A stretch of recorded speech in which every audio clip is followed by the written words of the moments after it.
Neuropsychiatric medicine. So, ito yung general classification o description ng mga gamot ng mga taong may epilepsy. So, itong mga gamot na ito ang nagko-control ng chemicals. Yung nag-maintain ng chemical balance ng ating nervous system. So, pag sinabi mong chemical balance, ito rin ang nagko-control.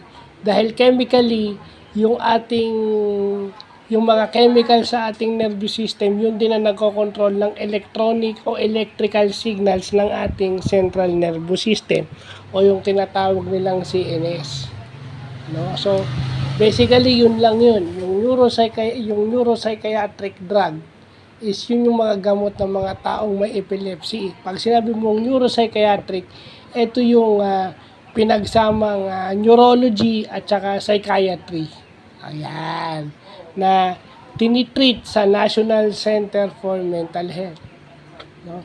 Yung medical specialist 1 hanggang 4 sa Pavilion 11.